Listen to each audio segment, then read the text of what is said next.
Hey, tea sippers. Hey, tea sippers. Hey, tea sippers. Listen. Oh, Kamala Harris saying she back. Say he's canceling. I'll try. Listen. What is going on? How in the world? How in the world? How in... Let me hit refresh. Y'all please come in. Let's spin the thing, cause word on the street, he running scared. Wait, what? Which other phone have you experienced on YouTube homepage today?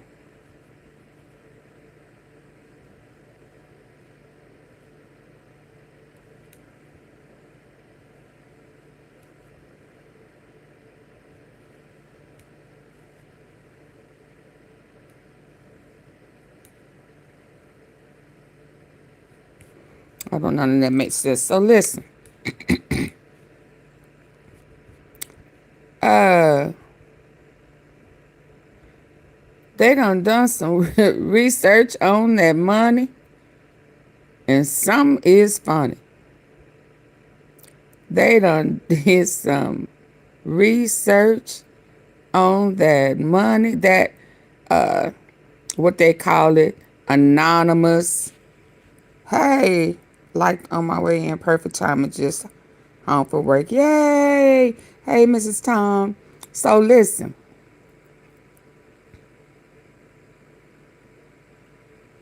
why is he? They done did some research on that anonymous Monty. Money scared Trump is. And they said that money came from Epstein. Now, link, what, huh? Now, y'all already know my antennas went way up high. Almost touched the sky. I said, whoa, whoa, wait a minute. What you saying to me? So without further ado, I don't want to stall. I don't want to do none of that stuff. Listen, that Pentagon money for the military to keep, didn't I just tell y'all this? It's like, why? It's almost like they in my head and they saying AunTeaFee gonna say this, so let's do this, that, or the other. Hey everybody, welcome to the breakdown. I'm telling y'all, I know I just said, oh, here we go. Absolutely. Here we go. Here we go. Here we go. Who leaking? Who leaking though? Who leaking? I ain't surprised. Who did I say it was? I knew it was to keep the government closed. Because the Epstein, I said, baby, you know that Epstein files is heavy.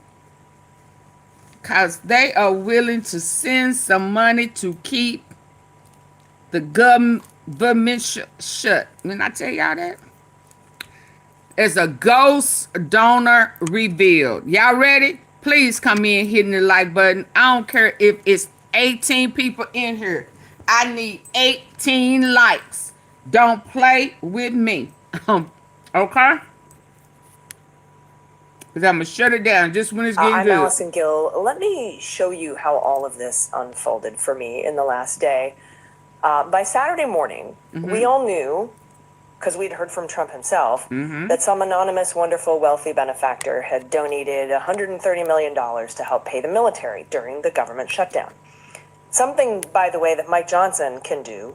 By Saturday morning, we all knew, because we'd heard from Trump himself, that some anonymous, wonderful, wealthy benefactor To pay the had donated $130 million to help pay the military during the government shutdown. Something, by the way, that Mike Johnson can do and should do, because that's the legal way to pay the troops during a shutdown, is to have it go through Congress, because they control the purse strings.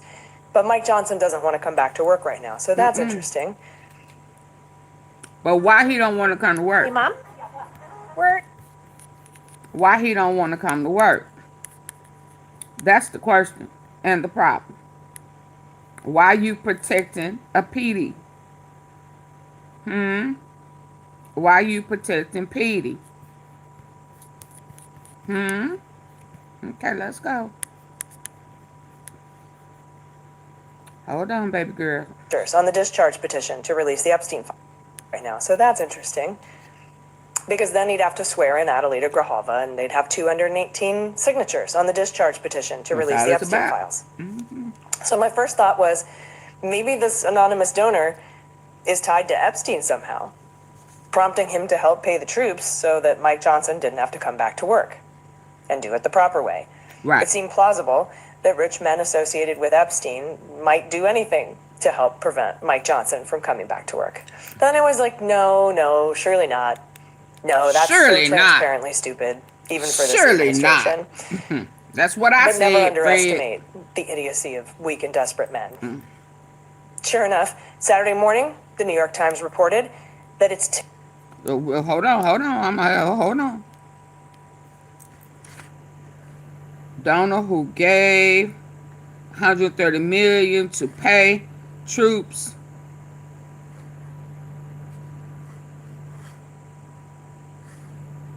Heir to Mellon fortune. Timothy Mellon is a billionaire. It's also a major financial backer for Trump. Okay, let's go.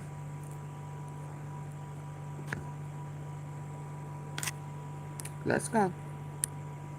Timothy Mellon, heir to the Mellon banking fortune that had made the $130 million gift to our government. Is he on the list? And that's when alarm bells started going off in my head. I wanted to check the Why? list.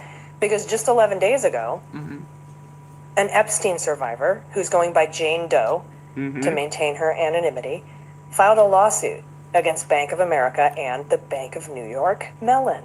Oh! Alleging they knowingly provided financial services enabling Jeffrey Epstein's sex trafficking ring.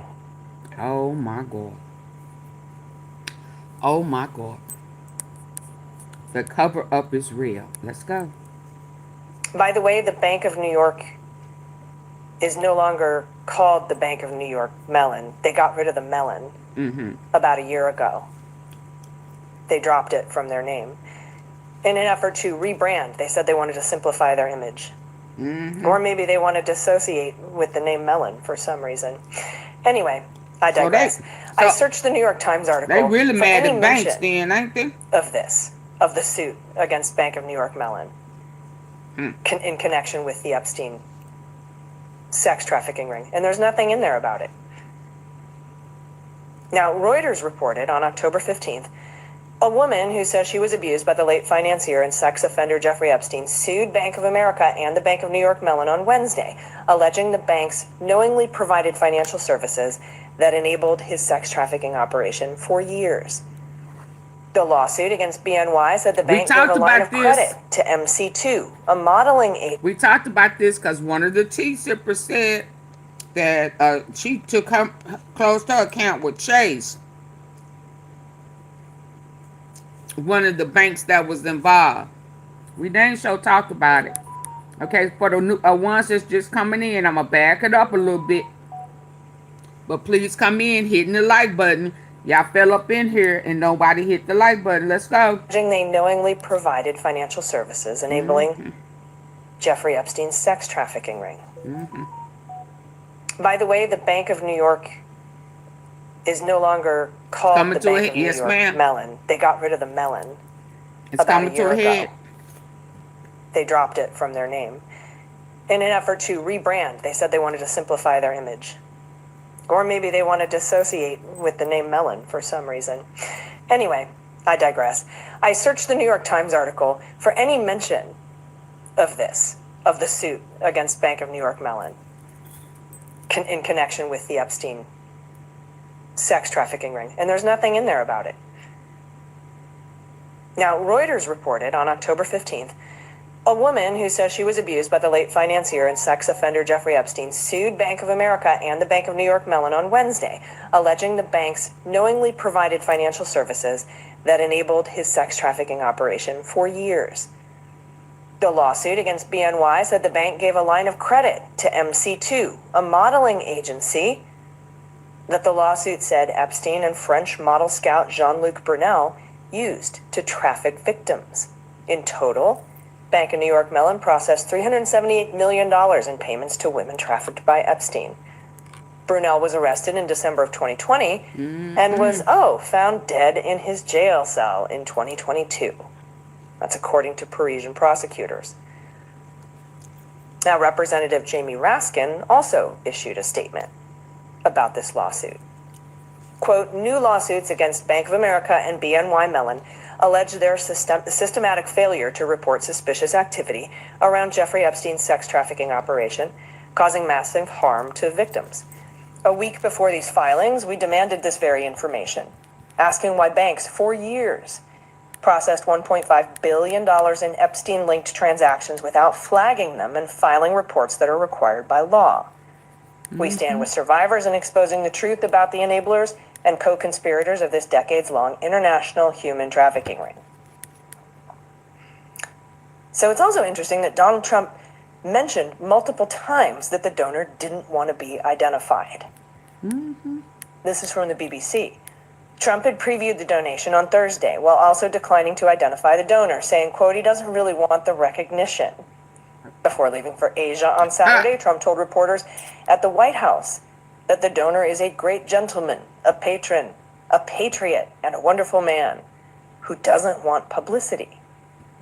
Quote, he prefers his name not be mentioned, which is pretty unusual in the world I come from.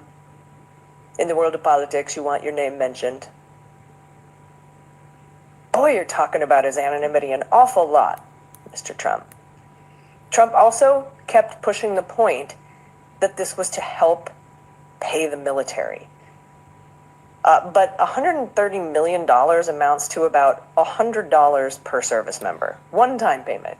Hardly enough to keep Mike Johnson at home for very long. So keep your eye on Ghislaine Maxwell and the Wall Street Journal, excuse me. See if any more Epstein stories leak.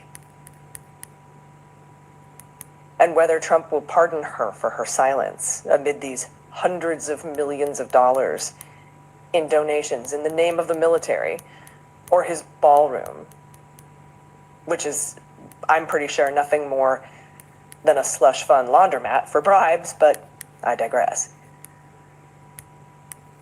So while I'm here, I wanted to mention something else pretty big that happened this week. And it has to do with Volume 2 of Jack Smith's final report. That's the one that has to do with the classified documents. This week, Jack Smith went to paper. That means he wrote a letter. He wrote a letter to Jim Jordan and Chuck Grassley. Not only about the Republicans' mischaracterizations of his work, but about Volume 2, which Judge Cannon is still blocking from being released. We've never seen it. It's never been released to the public. We've seen Volume 1. So now Jack Smith himself has brought up Volume 2 in this letter in response to being asked to testify behind closed doors. This is pretty massive news. As you may know, my very first podcast, a long time ago, 2017, it's 8 years ago, which a podcast, by the way, that was investigated by the first Trump administration. That very first podcast was about the Mueller investigation. It was called Mueller, She Wrote. And that's how I first met former Deputy Director of the FBI, Andy McCabe. It was back in 2019 when something so shocking happened, or at least seemingly shocking, that he agreed to appear on the podcast. And you'll laugh at us, but the shocking thing was that Robert Mueller went to paper. He wrote a letter to Bill Barr. He was mad that Bill Barr had mischaracterized his findings, saying that Mueller exonerated Donald Trump, when in fact the opposite was true. It did not exonerate Trump, and the report said that. So he Yeah, wrote a letter to Bill Barr ain't about it it. funny because I'm looking at a comment in one of those little 50-minute, almost a minute comments that I'll be posting.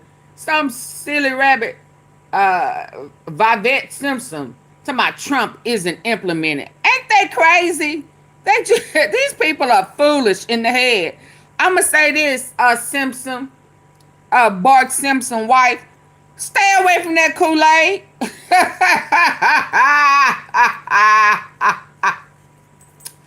The Kool-Aid is tainted. Okay? Silly rabbit. It's tainted. Yeah. It's red. Didn't they tell you to stay away from that red stuff? Yeah, it's poisonous. Made a couple of phone calls too.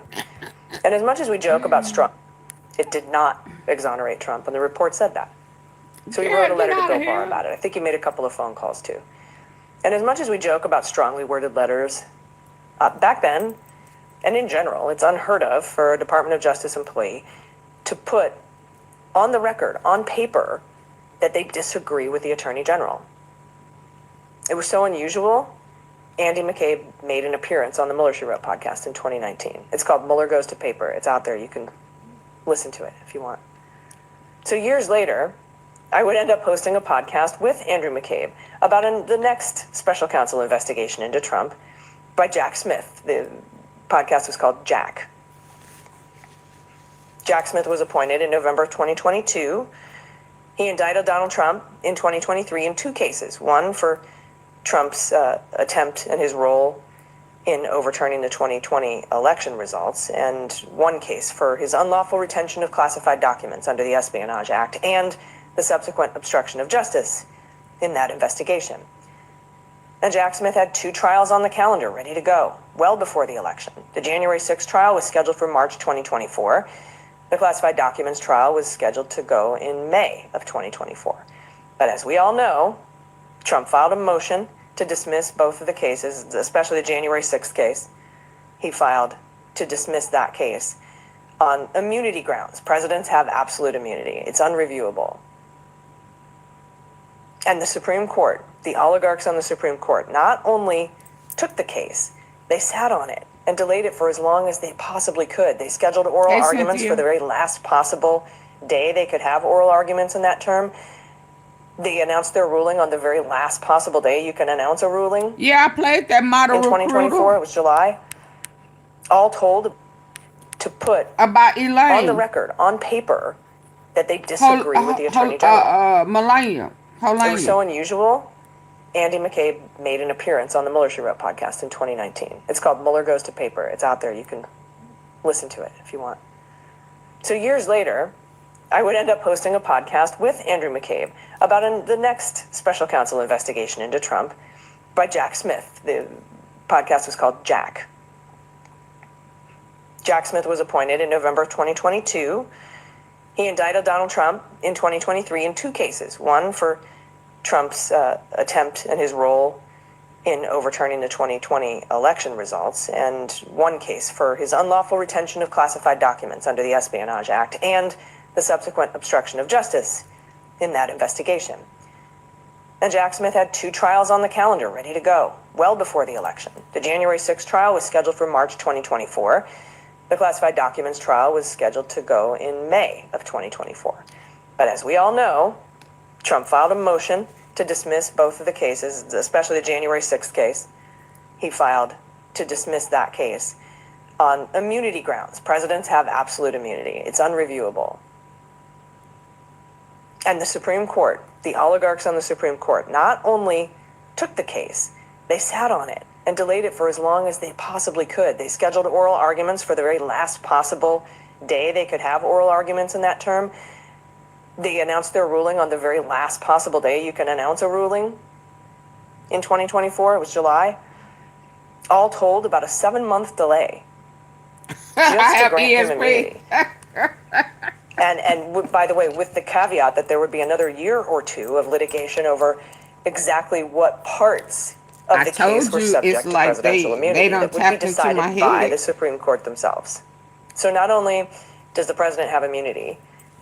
But we get to decide after multiple back and forth filings whether what you think is not immune is immune or not. And we get to decide that. And that's going to take another year or two. Guaranteeing, all of that guaranteed that case was not going to happen before the 2024 election.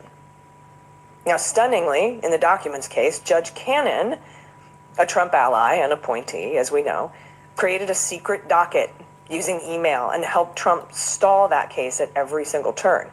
Now, ultimately, she granted Trump's motion to dismiss the charges on the grounds that Jack Smith was not appointed properly and not funded properly, which nullified the charges. And after the election, Jack Smith filed his final reports to Merrick Garland for January 6th in the documents case, then resigned from the Department of Justice.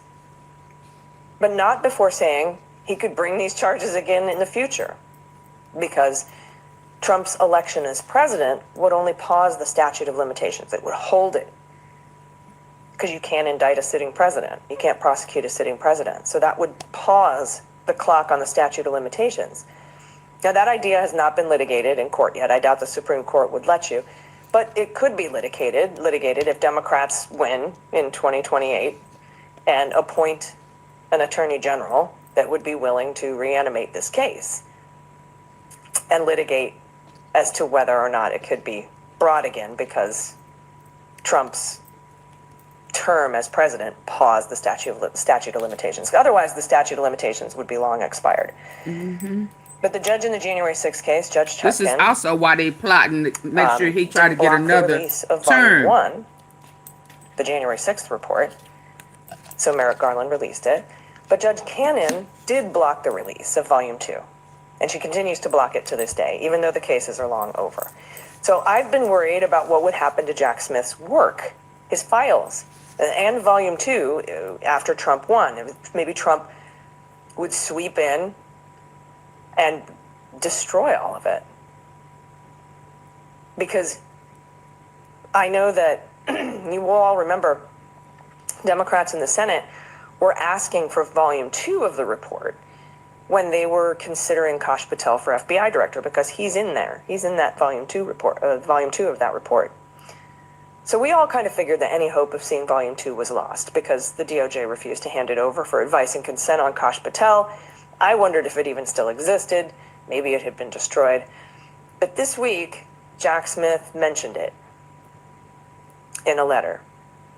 He went to paper in a letter to Jim Jordan and Chuck Grassley. Because, like I said, they asked him to appear before the committee behind closed doors, which for Republicans usually means we'd like to interview you in private and then lie to the public about what you said.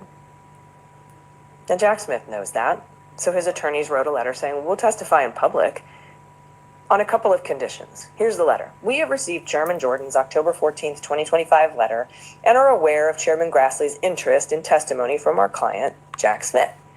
Given the many mischaracterizations of Mr. Smith's investigation into President Trump's alleged mishandling of classified documents and role in attempting to overturn the results of the 2020 election, Mr. Smith respectfully Sorry. Y'all get the likes up. request the opportunity to testify in open hearings before the House and Senate Judiciary Committees. During the investigation of President Trump, Mr. Smith steadfastly adhered to established legal standards and Department of Justice guidelines, consistent with his approach throughout his career as a dedicated public servant. He is prepared to answer questions about the special counsel's investigation and prosecution, but requires assurance from the Department of Justice that he will not be punished for doing so. To that end, Mr. Smith needs guidance from the Department of Justice regarding federal grand jury secrecy requirements and authorization on the matters he may speak to regarding, among other things, Volume 2 of the final report of special counsel, which is not publicly available. In addition, to provide full and accurate answers to your questions, Mr. Smith requires access to the special counsel files, which he no longer has the ability to access. With the guidance and access described above, Mr. Smith is available to testify in an open hearing at your earliest convenience. Did you catch that? He wants to know if he can talk about Volume 2 in public. And he wants access to all of his old files, his work product. And like I said, for months, Andy and I were worried that Trump would come into the DOJ, destroy all that evidence against him, including Jack Smith's files, Jack and Smith. the as of yet unseen volume 2 of his report. So here, now, Jack Smith is formally requesting his files, which should be preserved at the Department of Justice, seemingly daring this administration to either deny they exist or deny him access to his work that's necessary to come before Congress and testify. It's a pretty masterful move by a man that can run mental circles around anyone in the Trump administration, though that is a low bar. But you could say Jim Jordan and Chuck Grassley will ignore this request. They might just issue a subpoena and then refer Jack Smith to the Department of Justice in a criminal referral if he refuses to comply with the subpoena, but I doubt he would do that. They could answer him and say, we can't give you any of this stuff because it's been dismissed without prejudice. The charges can be brought again, so we can't release any of it outside of the Department of Justice. But either way, I guarantee you Jack Smith has considered every single possible response to his letter. And he's already got the responses ready to go to whatever Jim Jordan and Chuck Grassley or any of their lawyers or staffers in the House or Senate might have to say about it. Up to and including everything they aren't even smart enough to consider. Jim Jordan, Chuck Grassley, Pam Bondi, Donald Trump, Kash Patel, anyone who works for them, up to and including Todd Blanche, are just no match for Jack Smith. And I've never seen a former special counsel more willing to discuss his investigations in public. At least not a special counsel that's on the good side. Now, something else pretty amazing happened this week. If you've been watching The Breakdown these past few episodes, you've seen me mention this guy a bunch. This is Gregory Bavino. I've mentioned him in pretty much every episode of The Breakdown. He is the Trump troglodyte admonished in his employee file for calling immigrants filth and trash and scum. All right, this feels almost illegal to know, but our windows were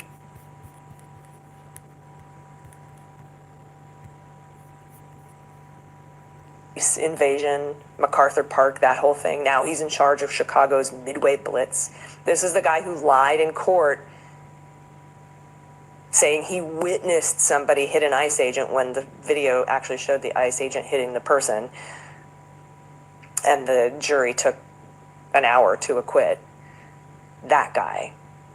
Well, this week, Judge Ellis, the judge who issued a restraining order in Chicago against ICE, barring them from detaining and using force against journalists, members of the clergy, and protesters, unless there is probable cause that they're committing crimes, and prohibiting them from deploying tear gas without multiple warnings, which prompted her to modify her restraining order against these thugs by requiring the use of body-worn cameras. That Judge Ellis, she just this past Friday ordered Kristi Noem to produce Gregory Bavino in person for a hearing on October 28th. He's accused of deploying tear gas without giving warnings. So I'm looking forward to that. Also this week, in the case of Kilmar Abrego, Mr. Abrego's attorneys have subpoenaed Todd Blanche himself to answer questions in a hearing. There's a 2-day hearing for Mr. Abrego's motion to dismiss the case against him for human smuggling on the grounds that the prosecution is vindictive and selective. That's set to take place November 4th and 5th. They've subpoenaed Todd Blanche. We learned this from a filing from the government, that they intend to file a motion to quash. Todd Blanche says that the reason he's going to file a motion to quash, the reason he shouldn't be called in to testify, is because he's just far too important. He's just far too important. Which means he only has to testify in very extraordinary circumstances because I'm so important. Mr. Abrego's lawyers responded, saying the defense will respond more fully to a motion to quash once it's filed, but the government would do well not to ignore what is obvious to everyone else. The circumstances of this case are extraordinary. And there was a lot of other extraordinary news this week. The destruction of the East Wing of the White House, Trump sending is crazy. Department of Justice election monitors to California and New Jersey. We all saw that coming. More lies from the Department of Homeland Security about peaceful protesters attacking ICE agents. The White House saying the president's #1 priority is his ballroom. I'm not joking. In addition to the ballroom and the Rose Garden patio, is the president looking at any other renovations these or people are significant crazy. kind of projects here at the White House? Not to my knowledge, no. But he's a builder at heart, clearly. And so his heart and his mind is always churning about how to improve things here on the White House grounds. But at this moment in time, of course, the ballroom is really the president's main priority. There's a government shutdown, out of control inflation, increasing consumer prices, increasing energy prices. Food prices are going up. SNAP benefits expire on November 1st. Our health premiums are going to double, triple, even quadruple in some cases if the Affordable Care Act subsidies expire. And his #1 priority is his ballroom. So for all that news that I wasn't able to get to here on this abridged version of the breakdown, please check out the Daily Beans podcast. It comes out every day. It's free to listen to. It's free to subscribe. Okay, hold on. Let's get to the next one. Y'all, please hit the like button. She makes my stomach turn. Who, her? Who? Oh, that lady. Yeah, her. Yeah. Yeah, she makes more than my stomach turn. What's that old saying? She makes my ass itch.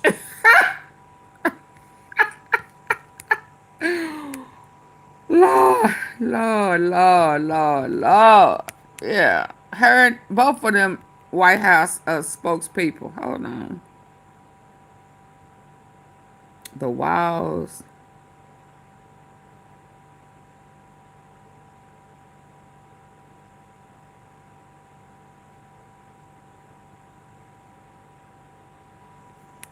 Let me see what this one says.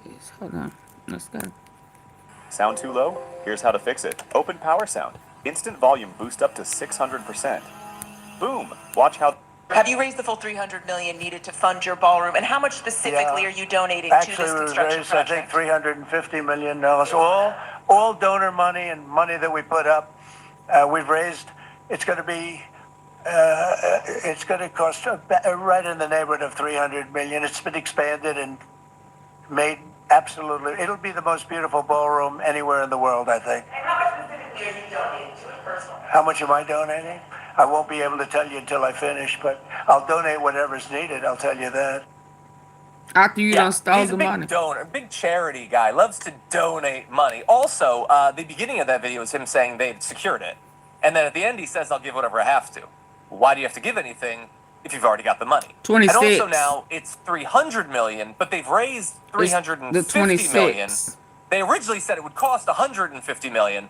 This thing is going to end up costing $1 billion. Let's just be very clear about that, because he knows he can keep just draining these wealthy donors of money because they want to bribe him. And this is a great unlimited way to do it.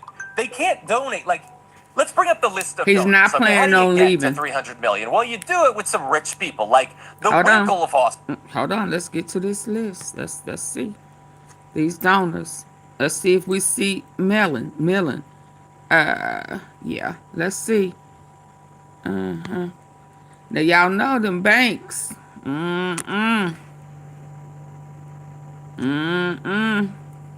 Let's go. Twins and Palantir and Microsoft and Meta and HP and Google and Hard Rock International. That one seems a bit weird, but you got your Coinbases, your Apples, your Amazons, T-Mobile, Union Pacific, basically a bunch of wealthy individuals and businesses. And they can only give Donald Trump so much money for his campaign or whatever. But they can give $10 million, $50 million, $100 million if they want to for this. It is unlimited bribery. And do you think Donald Trump cares where the money goes? These are the people that What's want going to his the campaign? tax What's going to break, this right? is the thing that At we our already told expense. is his highest priority anyway. And so if you're Mark Zuckerberg, you can hand over $100 million of fully legalized bribes. Hit the and like in button. return, you get Double God tap. only knows what. But you're damn sure going to get something. Because Donald Trump is not only the most openly corrupt president we've ever had, Right. he's doing laps on all of the rest of them combined. And this is just, again, it's the single biggest way to get around campaign finance laws that I think we've been for this thing. And so, Brett, this thing is just so dirty. Did I y'all really hit the do like think, button? like, people are going to say I'm crazy. 500 million, I think they're going to shoot past 500 million. I think it's going to be closer to $1 billion by the end than 500 million. Donald Trump clearly believes that he's going to be living in this place for a lot longer than 3 more years. I'll say that. What do you make of it? Right. And so patriotic, why is it being hidden? And after all, it's our Specs. building, right? It's our government. So why don't we get to know how much the Winklevosses have given for this thing?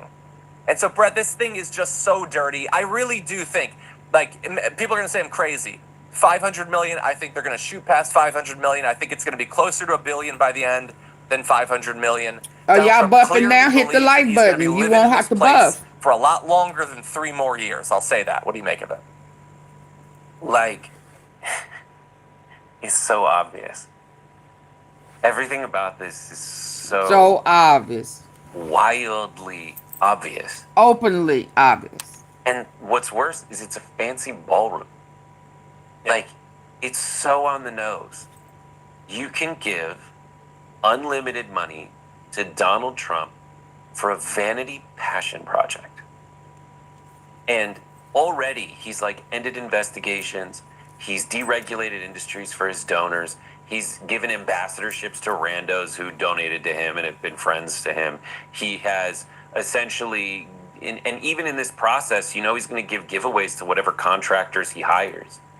This is like what you would come up with if you were a bad writer for an on-the-nose thing for a president to do that is literally, it's not like a shell corporation somewhere out there.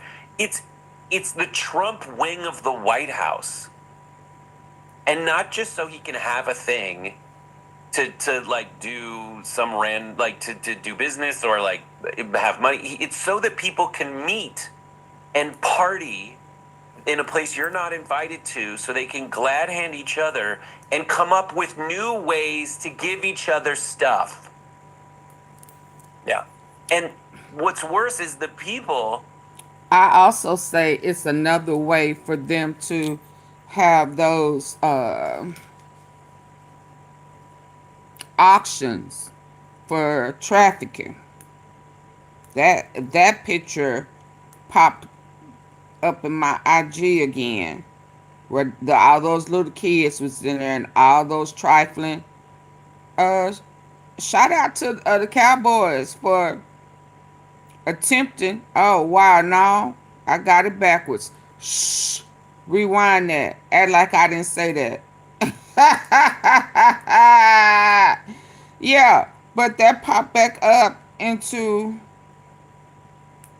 my archives, popped back up where they were sitting there having that little, I don't want to say seance, where they were sitting there drooling at the mouth of these little girls bouncing around playing while they in there bidding on them which one they wanted. I think that's also gonna go on in that big White House ballroom expansion that he act like he ain't never gonna leave.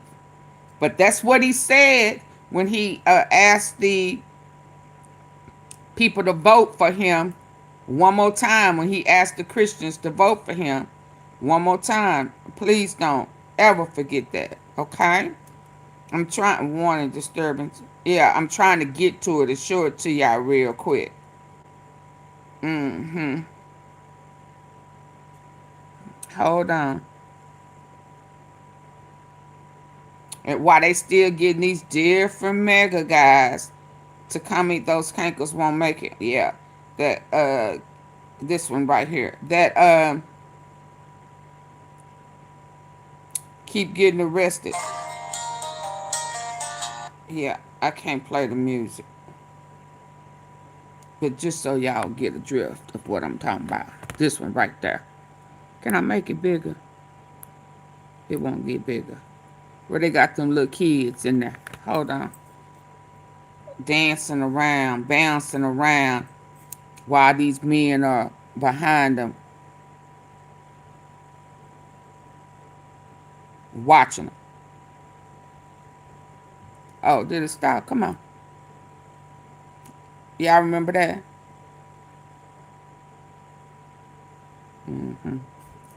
I think that's gonna go into in on the big, cause don't nobody come support see him this like that.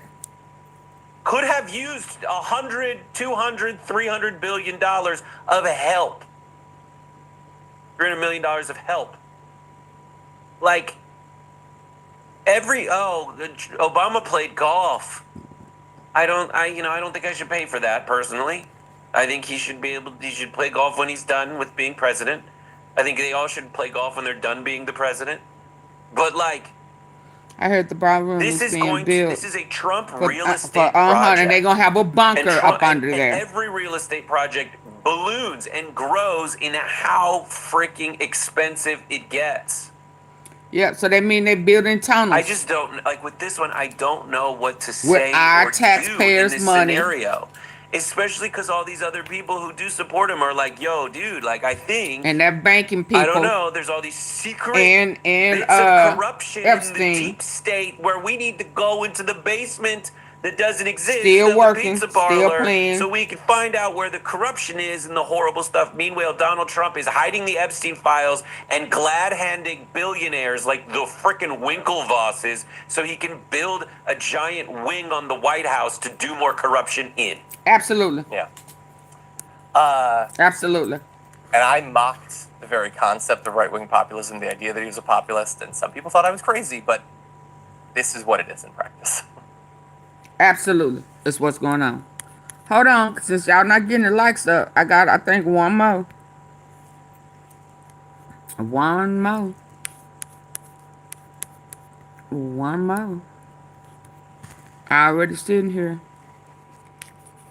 Mm-hmm. Mm-hmm.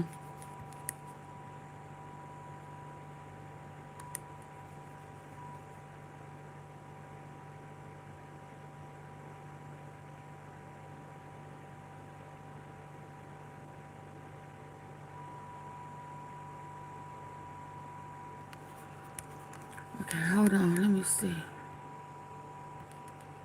Hey, Mimi.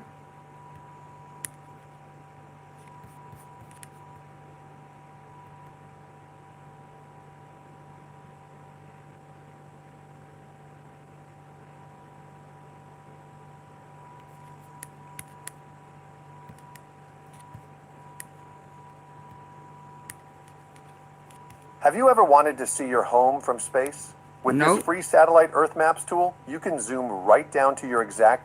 Hello, everybody. David Schuster here. The walls are closing in on Donald Trump. The U.S. House is now expected to have all the signatures needed to trigger votes on releasing the Epstein files. And a Pulitzer Prize-winning journalist is warning Donald Trump could be forced out of office. If we get access to the photos and videos that we know were seized in the raids on Jeffrey Epstein's multiple homes, and they show Trump in compromising positions, I don't see how he could possibly survive it.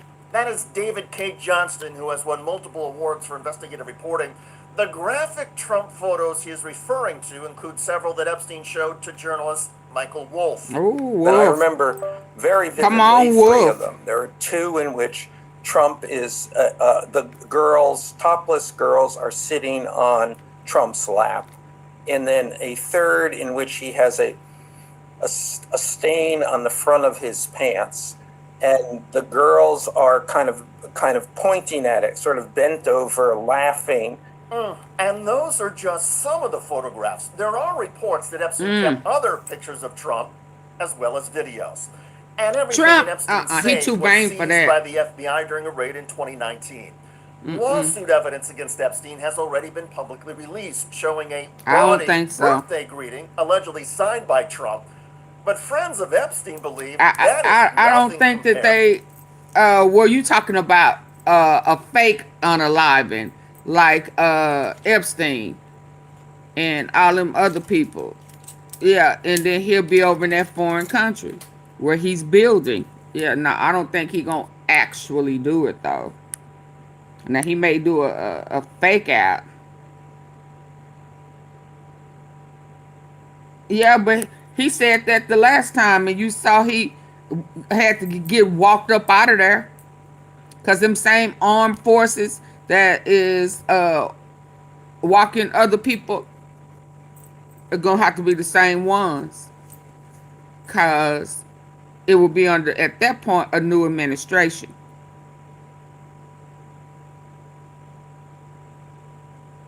Yeah. He didn't want to leave before. Shit. Yeah. Yeah, but he gonna go missing. Yeah.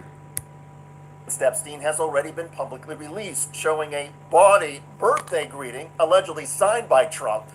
But friends of Epstein believe that is nothing compared to what the FBI collected and what the Department of Justice has in the unreleased files. Congressional votes to force a public release on everything are coming, and that's because a discharge petition in the U.S. House requiring 218 signatures just got a step closer. I am honored and deeply humbled to stand before you tonight as the 11th District's Congressman-elect.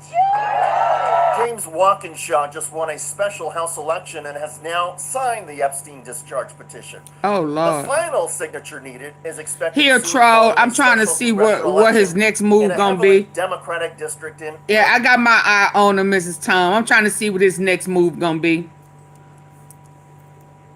Yeah. It's been some funny business going on since I put Lisa out earlier. So, I'm trying to see. Yeah. I got my eye on him. Yeah, what's his next move? Let your next move be your what? Best move. Arizona. That would make 218. 214 Democrats and 4 Republicans. Thomas Massie of Kentucky, Lauren Boebert of Colorado, Marjorie Taylor Greene of Georgia, and Nancy Mace of South Carolina. And they each have insisted they will not fold. I admire Congressman Massey's courage. I like Massey. Nancy Mace's courage, Marjorie Taylor Greene's courage, Lauren Boebert's courage. They are standing with survivors. We have the votes. Shout out to let's get them. a vote this month and get Shout the files out for released. the ones Once the House that has vote passes, character the measure and forcing integrity. files released would then need to get through the U.S. Senate. Senate Republican leader John Thune has said he will try to block it. Overcoming Thune and other Senate Republicans to start debate would require 60 senators, or all 47 Democratic senators and 13 Senate Republicans. The pressure that's on the House of Representatives right now is going to go to the Senate after this passes the House. I think we're going to get a resounding vote on this, and I think he's going to be under more pressure than he realizes. He should do the right thing. You know, there are some people saying that our effort is redundant, that the House Oversight Committee is doing all the work that needs to be done. If that were true, why would the administration and the establishment be so opposed to doing our legislation? The fact is, it's not redundant. Our legislation is Don't ask us why. And Senator Thune Don't come over here asking us why. If the legislation gets through Do the not Senate, ask us why. Don't ask us why. We have explained that over and over again. So please don't come over here asking us why. Right, we are in the right now. Is that all you got? Don't ask us why. Because at that time, Trump had not came out saying that it was more people that needed to be exposed. That's why. Yeah. Oh, girl was prosecuted. No special indictment under Biden. Yeah. So go back and ask, why was there a special indictment under Trump? Ask that. Answer that. Yeah. She got prosecuted. She received 20 years up under Biden. Up under Trump, they got a special sweetheart deal. Why?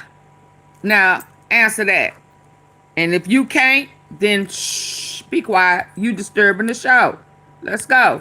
The next obstacle to the Epstein files release would include Trump loyalists at the Department of Justice, including Attorney General. You're not going to be able to come over there here. There are already reports that Bondi. Oh, do I need to DOJ go off staff into and that? FBI Hold to on. Scrub out all Trump references in the files. But there are Yeah, several career with an Department of exit Justice though. staff, along Now with a I'm lawyer thinking in New Orleans showed us how he slid up out that jail when they had them people to slide up out that look behind the toilet. Yeah, did he slide behind the toilet and make it to the outside where the people was waiting for him in a black car so that they can swish up? Okay. No, that ain't why he got a deal. So don't ask. So you keep it right there. Because if he would have gotten a full prosecution without getting a sweetheart deal, then what's going on right now would not be going on. How about that? And Trump would not have been reelected saying, oh, I'm going to do the file. I'm going to release the files. There's more people that need to be prosecuted. And he was talking about Clinton. He forgot about the bankers. He forgot about the prime minister. He forgot about all them other people, Israel, foreign countries. He forgot. Yeah. So Biden did his job. No sweetheart deals. She got 20 years. Yeah. So the pedo got a sweetheart deal. Biden, make sure she was prosecuted. She got 20 years. Back on Trump, she gets moved to a low security prison. So don't come over here trying to check Biden. You need to check Trump for his first term and his second. Now, I'm sorry you drunk that Kool-Aid, but don't come over here playing dumb and simple Simon with us. Yeah, what happened in the first? What happened in this one? The hell, he ain't even been in office a whole year. And the other person that was a part of the human trafficking has been moved. Yeah, you worried about the wrong thing. Bringing up Biden. You sound slow. Now, please don't disturb the flow again. Okay? Gets through the Senate, the next obstacle to the Epstein files release would include Trump loyalists at the Department of Justice, including Attorney General Pam Bondi. There are already reports that Bondi ordered... And are you in the U.S.? I mean, is he not deporting y'all? Is he not? You won't be here to see it? You won't be in the U.S. to see it?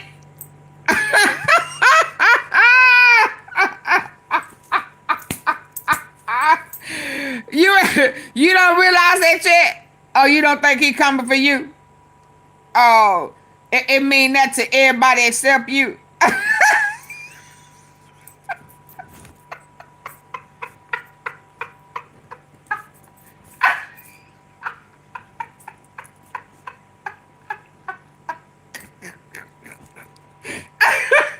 La. Stay away from the Kool-Aid, okay? What's your last name again? Say it loud and say it proud on the other side of the border. Oh my God. And no, you're not. You're not. You have to, your mama and your daddy has to be born here. Yeah. Oh no, sir. No, sir. You gonna be in Zimbabwe somewhere. But let me let you go. Bye. Y'all say bye to Lewis. Say bye to Lewis. Come back another day when you got all your senses together.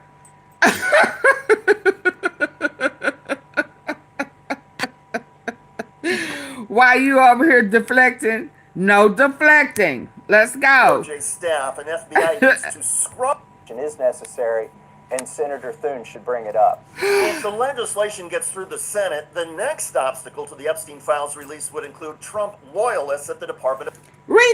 Listen, y'all. With this deportation, everybody needs to read the fine print. He has clearly said, even if you are born here and your parents jump that fence, you gotta go with your family. if they crossed it illegally and had you, you got to go. Read the fine print instead of just getting on here popping your gums. Cause I'm a pull the truth out. Now I know a lot of people don't like the truth, but the truth is gonna set you free on your side of the border, though. Okay. Of justice, including Attorney General Pam Bondi.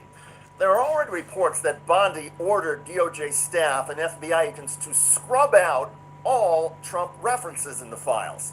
But there are several career Department of Justice staff, along with a lawyer for victims of Jeffrey Epstein, who have already viewed and read the files. The victim's lawyer, Bradley Edwards, has seen the files, as have many people who are career officials. So if they try to do something that is political, then many other people would call them out on it. So, if the files get released, then what? Well, the few Republicans pushing for the release, including Tom Massey, suspect that the worst revelations will be about Donald Trump's wealthy friends and donors. I think it's going to be embarrassing to some of the billionaires, some of the donors who are politically connected to his campaign. I also think Democrats are going to be implicated in this, Democrat donors. And when you get to the billionaire level, a lot of these folks give to both parties anyway. As for the highest profile billionaire who was close to Epstein, Donald Trump, if there is embarrassing or incriminating information, Pulitzer Prize-winning journalist David K. Johnson points out that Trump will only have himself to blame morally and politically. Trump was the one who raised the issue. He promised when he got to the White House all these documents would be released. Exactly, So, Lewis. There you go. You hoist on your own petard. And back to the photographs and videos that Jeffrey Epstein allegedly had in his safe.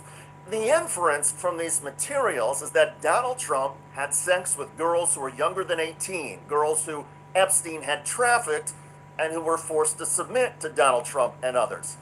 In other words, the photographs, if they still exist and are released, could visually show Donald Trump committed statutory rape. At that point, amidst a House impeachment resolution, would most GOP lawmakers still protect Donald Trump? What would Senate Republicans do in an impeachment trial? Who's going to vote to support a pedophile in the White House? I mean, think about that. I'm going to go home and run for re-election and, hey, yes, I voted to keep a child rapist in the White House. That's why I don't believe he can survive that. And that pressure from the public and the Congress is going to start building. The special election in Arizona that Democrats are heavily favored to win will happen on Tuesday, September the 23rd. Adelita Grijalva, daughter of the late Raul Grijalva, is expected to get sworn into the House with. And she did, and they sick about it. Hold on, what's the last one? Hold on, I thought I saw another one. Yeah, we know about that. He's scared of that. What is this he done? Hold on. State delivery and professional grade products can help. A leading Democrat has finally called out Donald Trump for what he is, a murderer. Trump and Hegseth have been gleefully blowing up small Venezuelan fishing boats and then cheering themselves on in front of the media. They are acting upon no public evidence. They are justifying it by saying the boats are running drugs and they are simply trying to provoke a war. Well, former Marine and current Senator from Arizona, Ruben Gallo, just called out Trump like only a combat veteran can. His appearance on Meet the Press this morning was not just riveting, but consequential in terms of building the case for impeachment. I'm going to show that hair-raising. Oh, I just saw that. Well, hold on. Not only cuts Trump down Meet to the size, Press. it also proves how necessary it is for Chuck Schumer and other Democratic leaders to step aside and let the next generation of leaders take the reins. They know how to fight. Democratic leadership does not. Trump didn't just attack a fishing boat last night. He's been doing it for weeks. And where is Chuck Schumer? Waiting for the wreckage to float up so that he has proof? Hegseth and Trump have been on the media repeatedly bragging about what they are doing, which is quite simply committing war crimes. Hegseth proudly posts examples of these strikes like they are video games, like this.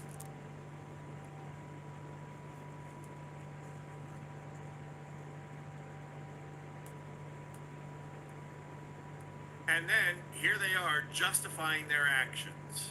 The U.S. military, as I mentioned, nobody better in the world at mapping networks, identifying who's connected to who inside terrorist organizations. It's just the media is used to hearing that when it pertains to Afghanistan and Iraq and ISIS and Al-Qaeda. But if you reframe how you understand the world in our own hemisphere, that's exactly what these foreign terrorist organizations are. And so we will track them, we will map them, we will network them, and we will hunt them and kill them because they're trying to and they are killing and poisoning the American people. And inside that, we have all the license necessary, all the authorities necessary to take these kinetic strikes, and we'll continue to take them. Once again, they are allowed to frame the discussion with no opposition. Never mind if they're fishermen or not, that point is irrelevant. The conduct of these actions is illegal. That's the point. This is conduct that Democratic leadership should have been vocal about right from the start. But where's Schumer? Nowhere.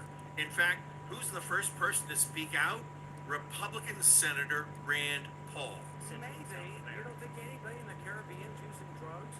What if they're selling the drugs in Trinidad? Are we now the police for Trinidad? They always say, I blow up every boat. It's just insane. You can't blow up. What I want to say, Senator, is I might have drugs on. This was a golden opportunity for Democrats to demonstrate their willingness to fight and stand on moral ground, and they let it slide. Finally, it took a combat veteran to speak out, and that's They won't be here to see it, Tommy. Hold on. Let me put this over here.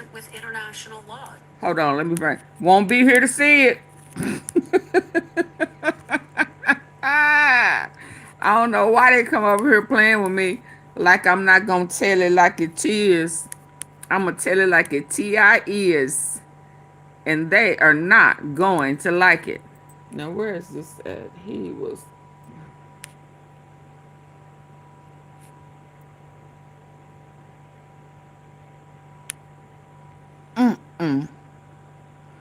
He won't be here to see it. They did not read the fine print. I'm trying to bring that over here so y'all can see. Dad, I'm Bud. Let's count the smiles. Won't be here. I see one. a leading Democrat. But he is free.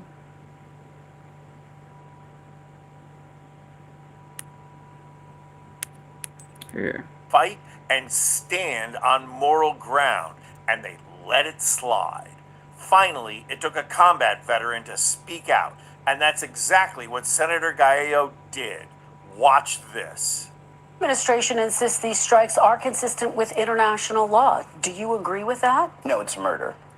It's very simple. If this president feels that they're doing something illegally, then he should be using the Coast Guard.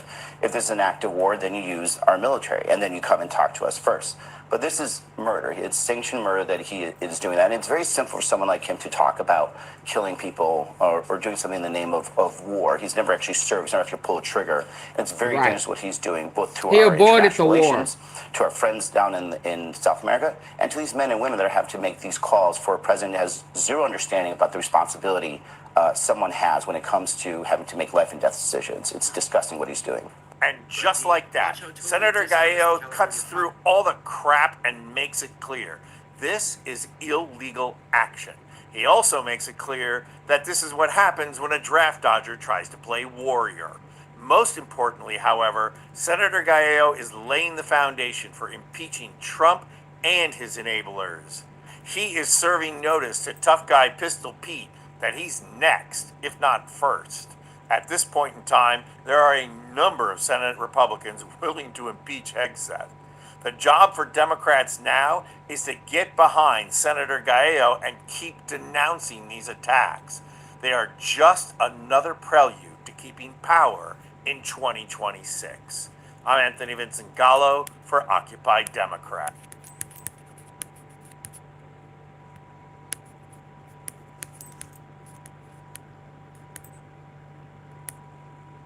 He was in the houses. He was on the jets. He was on the island. And he could come forward and help investigators.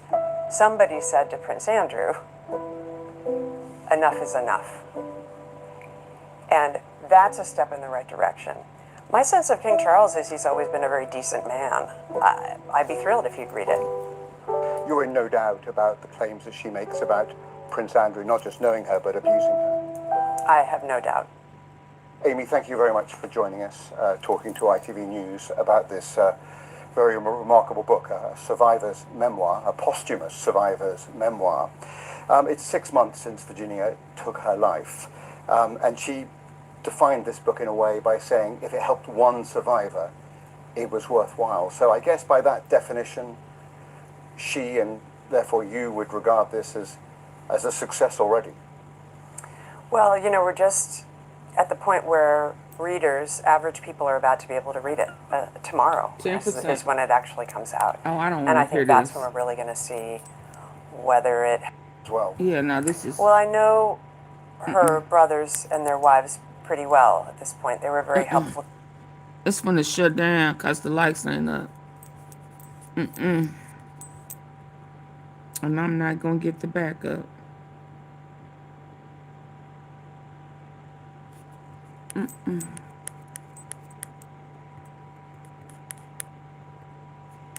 But I want to hear, oh boy. Yeah, no, I like him. Brian. That Brian got to say. Presidential election being rigged and stolen. This is Democracy Watch. Mark, we just got a really dangerous message put forward by Donald Trump. I'm going to put his post right here on the screen. he talking What's reckless worse, now. the NBA players cheating at cards and probably much else, or the Democrats cheating on elections? The 2020 presidential election being rigged and stolen is a far bigger scandal. Look what happened to our country when a crooked moron became our president. We now know everything. I hope the DOJ pursues this with as much gusto as befitting the biggest scandal in American history. If not, it will happen again, including the upcoming midterms. No mail-in or early voting, yes to voter ID. Watch how totally dishonest the California prop vote is. Millions of ballots being shipped. Get smart, Republicans, before it is too late. So Mark, within what Donald Trump wrote here, there's a big indication of where his priorities are as we head toward this election and the midterm election cycle. So first and foremost, what do you think the point is for him having posted something like this? Oh, I think it's very clear what he's trying to do. I mean, number one, he's trying to tell Pam, remember her, you know, who knows, maybe this was supposed to be a private message to her. We'll find out from the Wall Street Journal later, yeah. We'll find out from the Wall Street Journal. But notice, you know, he says that he wants the Department of Justice to pursue with, quote, as much gusto as befitting the biggest scandal in American history. He's expecting that the Department of Justice is going to open criminal investigations into the 2020 elections. Now, this is not the first time he has said that. In fact, he has said that repeatedly. But it's about time the fucking legacy media started reporting this. You know, rather than writing their both sides stuff. You know, the President of the United States keeps saying over and over again he wants a criminal investigation into people involved in the 2020 presidential election because he's lying about it, and he expects the Department of Justice to take that lie and turn it into indictments. So that's the first thing that's going on. The second thing going on here is something that is both old but also new. Well, what did I right? read? He has here said not only should there be Y'all still not getting the likes up, but they and there said should it be coming voter in. ID, but notice he has added to that list no early voting. Okay, so you know, when we think about how people vote in this country, there are three primary methods, right? There is voting by mail or absentee. There is election day in-person voting, and then in many, many places in this country, there is in-person early voting. And think about all the people that they done locked up or got out the country that could be that are legally able by law to vote. He done got them out the way, so he don't even have to worry about them. Y'all see the sabotage? But let's go. Person early voting has been historically a way that states can both spread out over more time the voting process, meaning that they need to inconvenience fewer schools or public buildings or churches, wherever they put their polling locations. They can spread it out over a longer period of days, so they don't need more of those places, right? So it's been a huge success in red states and blue states, and here it is. He's taking it head on, saying no early voting. So what's left? He only wants people to vote on election day itself in person. Well, what is the population that uses election day only voting? Republicans, right? I mean, we know that from the data. We know that was true in 2020, 2022. and it will be true and in 2024, and it will be true again, by the way, in these elections that we're having in California and New Jersey and Virginia. So the fact is, this is his way of trying to cut down on voting methods that he thinks Democrats will use in order to rig the outcome of the elections for 2026. And then finally, you note that he starts by tying the NBA players cheating at cards with Democrats cheating on elections. I think that obviously what he's trying to do is somehow connect the NBA and race politics into voting. I have a message for Donald Trump. The NBA and its players are a lot more popular than you are. Okay, so my follow-up question here, recognizing that ultimately he wants to try and derive some benefit for himself in the upcoming elections, what kind of power and or influence will he have at trying to curb some of the laws that we have in place, allowing early voting, allowing mail-in voting, for example? Look, I think the most immediate threat, I'm going to take them from biggest threat to lesser threat. The biggest threat we've got is that he controls the Department of Justice. And we're just not used to living in a country in which we say that about the President of the United States. We are used to saying that the Attorney General was appointed by the President and is typically of the same party. But we are not used to saying that the President of the United States directly controls the mechanics, which cases get filed, who gets investigated, who gets indicted, in the way in which we do right now about this Department of Justice. So the greatest risk is that he doesn't like the outcome of the California ballot initiative, which, by the way, he calls out here, right, which he has already said is dishonest. Right? You notice he's already declared that the California ballot initiative has been dishonest, even though we haven't yet gotten the results. And that should tell you something, right? No one has voted. That he is willing to use the Department of Justice to investigate and to tamper with. We know he's putting election monitors in California, right? We know DOJ is doing that. And so that's our biggest risk. And that's our biggest risk in 2025. It'll be our biggest risk in 2026, where they will either use the criminal process to investigate and prosecute his political enemies. We've already seen him do that, but we could see him doing it at scale to try to affect the outcome of the 2026 election. Or it's just that the Department of Justice gets deeply engaged in trying to subvert the will of the electorate, either by suing Democrat-controlled states, trying to overturn these kinds of voting methods, by challenging the outcome of elections, God forbid, or as we saw him wanting in 2020. Remember, in 2020, on December 16th, there was a meeting in the Oval Office of the White House in which he wanted to appoint Sidney Powell a special counsel to oversee the election, and he wanted the FBI to essentially seize the voting equipment and the ballots in Georgia. In Georgia. So there's a lot that they can do there. That is our greatest risk. A little bit further down the scale, but not completely something we should ignore, is his effort to use the Election Assistance Commission and other parts of the federal government to pressure states to drop these methods of voting. And remember, in some states, Republicans run the show. I mean, there's nothing that prevents the state of Florida from repealing early voting. And not only runs the show, but their own Republican voters make use of the very methods of voting that Trump is right now attacking. Right, but we could see him try to put pressure in the way that he has around mid-cycle redistricting on Republican states to repeal at least parts of the voting process, maybe in certain jurisdictions, maybe it's in certain, not entirely do away with early voting, but say, for example, every county can only have one early voting site. Well, what does that mean for a rural county versus what does that mean for a city? Right? I mean, there's all kinds of things that we may see him try to do. In what IDs are acceptable. We've already seen that gamesmanship where, concealed carry permits do count, college IDs don't count, right? So there's a lot of things that he can do using that power of persuasion and maybe even commandeering some state functions through some federal agencies. Now, in terms of him trying to say get smart Republicans before it's too late, of course there is the background that we've seen his previous DMs to Pam. What could the prospect of indictments do as we move forward in this process? Do you think that there's some chilling effect that he's trying to have by virtue of sicking his DOJ on officials who run elections in accordance with the law or run elections where they use early voting or mail-in voting or don't allow, whatever it may be, don't allow anything that he doesn't want to see. Yeah, so let's talk about what is almost certainly going to happen, and then we can take a couple of steps from there. I think it is almost certainly the case that Prop 50 will pass. Now, every one of you who lives in California, that is not a reason not to vote. That's a reason to make sure you damn well vote and you do everything possible to get your ballot in, because we need it to pass and pass by a wide margin, because it will have huge impacts in the psychology moving forward of redistricting and democracy reform. So please make sure you vote in that. But I think it's going to pass. And then, as sure as I sit here, Donald Trump is going to claim that there was fraud. Right? Absolutely. Like Unless he wins. That's going to play into his claims of fraud. He is already saying here that it has been he do this every time he is up for an election.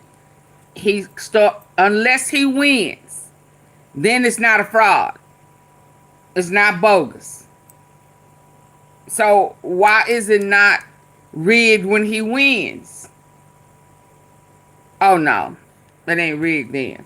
That people need to watch because it is totally dishonest, and that millions of ballots being shipped. I don't even know what that means. Like what does he expect these ballots to all sit in a warehouse someplace and the voters all show up at the warehouse? Like, presumably, yes, there are millions of voters in California, therefore there are millions of ballots, and yes, the ballots have been shipped either by mail or to polling locations, whatever it is. But you can already see he's going to claim fraud in California. He'll probably claim fraud in New Jersey as well, but he's going to claim fraud in California. And then the question is, does he then order Pam?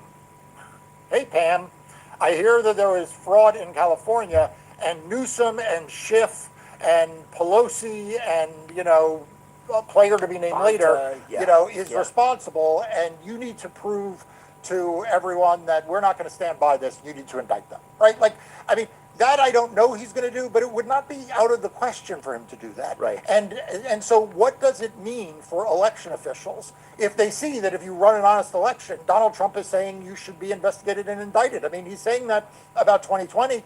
What if he starts to say that about 2025? So we all need to be on guard about this. It's worth asking here, let's skip ahead and try to end on an optimistic note. In a perfect world, we don't do a lot of we don't do a lot of. We don't. That's not. We should. Well, let's take a foray into that right now. In a perfect world where we are fortunate enough to head into 26 or 28, let's say it's this January 21st, 2029, and we have majorities in the House and the Senate and the White House. What does legislation look like that once and for all shores up a lot of the issues that Trump is right now trying to create to make voting and elections less secure? And still have not released the Epstein file. What does the ideal piece of legislation look like to once and for all shore up elections? Look, I've been advocating about this for nearly my entire career, and in the last 4 or 5 years, it is almost the only thing I do is litigate in court to try to protect the right to vote and free and fair elections, prevent election subversion, but also offer concrete suggestions that the Congress can adopt, that individual blue states can adopt. And let me just tell you something, Brian, we can't wait on Congress. We need some of these blue state governors to adopt these things today. What do those include? They include, simplifying and really, really strengthening the certification process. I understand we all love the pageantry of democracy with precincts sending in results and then county boards meeting on a bipartisan basis and then state boards meeting on a bipartisan basis.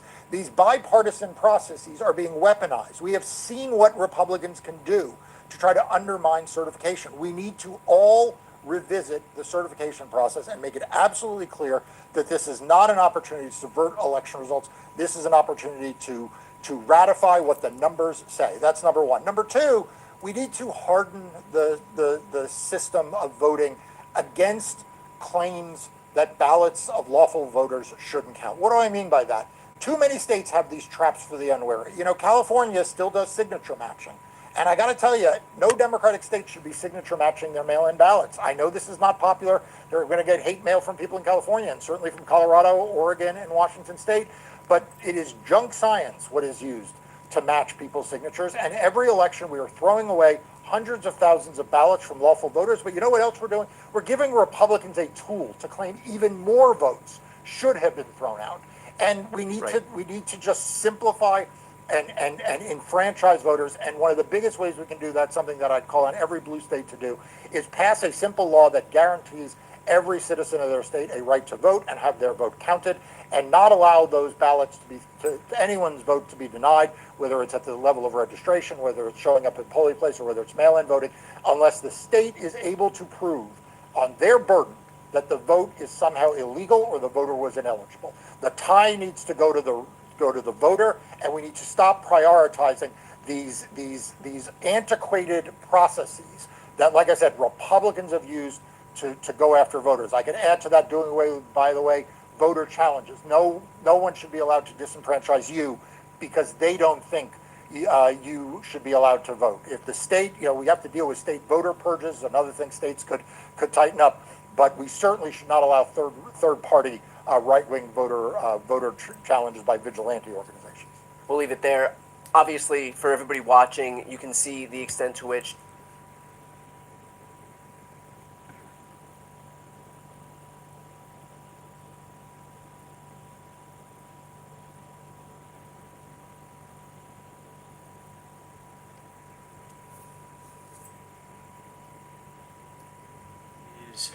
threatening arresting a governor, a sitting governor, a Democratic governor. This video is going to be about the fact that they might feel like they're all powerful right now, that they're really high on their own supply, but there's mounting evidence that what they're doing is illegal. And though Donald Trump may have more immunity than most people in carrying out illegal activities, the people who work for him do not. So do not feel despondent, do not feel hopeless, because as I'm going to show you, this is part of the pendulum swing, and this is swinging in the other direction.